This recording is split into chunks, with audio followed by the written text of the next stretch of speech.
So I just had some blood work done. I managed to convince my doctor to give me a lot of blood work, which is kind of fun. Didn't we just talk about this last week? Kind of did, but I didn't talk about my blood work. Oh, okay. So one thing that I always have checked every year, if not multiple times a year, is vitamin D. And vitamin D is actually on sale at Functional Fitness. We've got capsules and we also have liquids. So my vitamin D was like low 40s, 42-ish. And I take vitamin D fairly regularly. It's in Vibe. Sometimes I'll pop a little extra. If I'm getting sick, I usually bump it up a little bit. But for me now, because I know my numbers, I'm going to probably increase my dosage to probably about 10,000 I use a day. And then wow, retest. You're going really heavy. That's not 10,000 I use isn't very much. I mean, I don't normally supplement people over 5,000 to start. Well, they're not as big as I am. So Accurate. So I'll probably go 10,000 for like 2 months and then retest and see if it brings my levels up. Life Extension, their magazine, had some really interesting stuff about vitamin D this I don't know what it's called, cycle this month. Isn't it a quarterly magazine or is it monthly? I don't know, I think it's monthly. But they had some stuff about maintaining levels, and to maintain levels you need to be much higher than what like the current. Yeah, it's like maintenance is like 4,000 I use. Right, yeah, and instead of like the 400 that's recommended.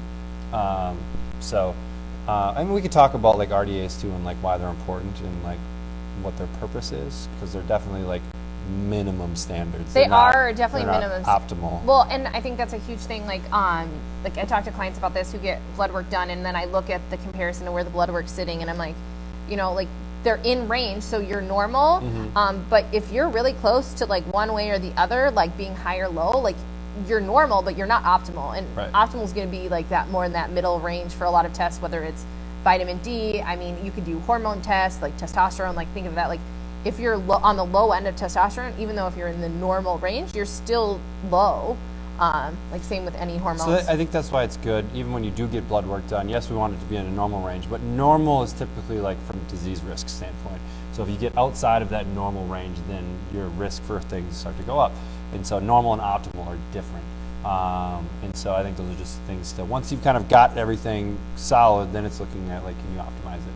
So vitamin D for me is definitely one that I want to try and optimize. So what is vitamin D good for? Like, why are we encouraging people to take it? That's like a really loaded, long answer. I know, and I think like we're recommending this, like you need right. vitamin D, but I think we need to tell everyone like why vitamin D is so important. So vitamin D is actually like intertwined with thousands of processes in the body. It's not like a singular thing. It's like, I don't know if they call it a precursor. I think they call it a hormone precursor, where it actually is kind of the catalyst to making other things happen. And so it just affects so many different areas of the body. There's been people that have even said that like it shouldn't even be a vitamin, or shouldn't be classified as a vitamin because of how much interaction it has inside the body. Well, they have like certain minerals that they do that with too, like mm-hmm. zinc is another one. Right. But vitamin D, like seasonal sadness and like some of that stuff, that's another time where vitamin D is going to be really important. Like I can even tell people are kind of doom and gloom in the gym the last few days. Like the weather is kind of crappy. I don't remember the last time the sun shined. Vitamin D can help boost some of those natural levels. Also, even though it's kind of crappy, getting outside and getting some, like going for a quick brisk walk, even if it is like around the block really quick, just to get that fresh air before it gets really cold, I think is really important. Yeah, so I mean, like number one with any of this stuff is get tested to see what your numbers are. Like just ask your doc for it. It's that important. Like it should be part of like a regular panel. Unfortunately, it's not. And so just getting tested, seeing what they are, and then you can go from there. Vitamin products you have at FF. Yeah, so the one I think so. Brandon just asked about a kid's one. We can get a kid's version of this. It's essentially just a smaller dosage. And you could cut the dosage. Yeah, you could just do like half. You don't necessarily need the kids one. I can look at that one's 800 IUs, I think, for a dropper. Yeah, and I can look and see what the kids one is and tell you how much I would give. Right. We can look at some of those recommended things. But I mean, kids are another, like getting your kids tested could be really important too. So. Yeah, I mean, it's that important. It's an easy fix. Like that's the thing. Like it's as simple as just upping your intake. And so we did have someone talk about, or I had someone email in. It was last week. We kind of sent out an email after our FF Uncensored with just some of the links, and they were talking about getting all their vitamin D through fortified foods. So I think it's important to just talk about that a little bit, because we have an internal communication within the team called Slack that we use, and where we communicate about things, talk about things, debate things, and this whole like fortification of food was something that we talked about a lot. So fortification of food started in, I don't know if it was the 30s or the 40s, but they realized that adding kind of vitamins and that kind of thing to the food supply was going to help people get their full range of vitamins, because they maybe weren't getting them from other sources. And then we got really smart and we learned how to like synthesize vitamins in the lab. And so there's a lot of debate on whether or not stuff should come from whole foods or if synthetic vitamins are fine. And so I posed this question to Ashley in one of our threads, and I think she responded with a PDF of, I don't even know what was in it, but I'm gonna let you kind of talk about. There's a bunch of studies on fortified vitamins and fortified foods. Fortified with vitamins. With synthetic vitamins. Right. So they're not, your body won't actually recognize them as the vitamins that you would get from nature. So you might get some absorption for them, but they're not going to actually give you the boost that you're looking for. So for example, if you're getting cereal, because cereal is one that they do a ton of fortified stuff, they have synthetic vitamins in it, you're actually probably not absorbing the vitamin D that's synthetic or fortified in the foods. So natural sources is obviously our number one ideal one.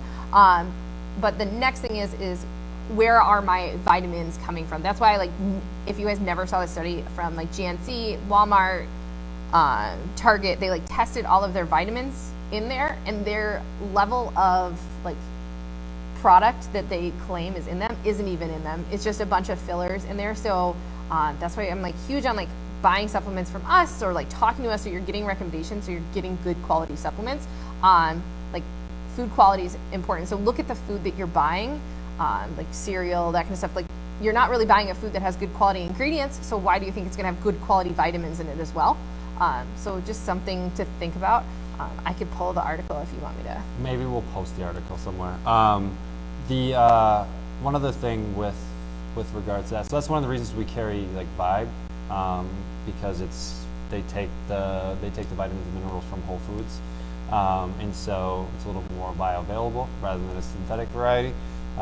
So yeah, for what it's worth, we'll see if Ashley can find the article and maybe post it in the comments of this if you want to take a look at it, because it is that important. If you're going to take like a multivitamin, you might as well take a really good one. Well, and like you want to absorb it. Right. Like, I hate seeing people spend money on supplements and or for synthetic stuff that your body's not going to absorb. Right. So you're just paying out the money that you just spent. And I think we all work really hard for our money, so we deserve to get the most for what we're buying. And the big thing is that buying good quality supplements is more expensive, but you get what you pay for. You get what you pay for, and in the most cases, how many vitamins and minerals how many supplements are you taking? Maybe we need to evaluate. Maybe you're taking a few too many things. Right.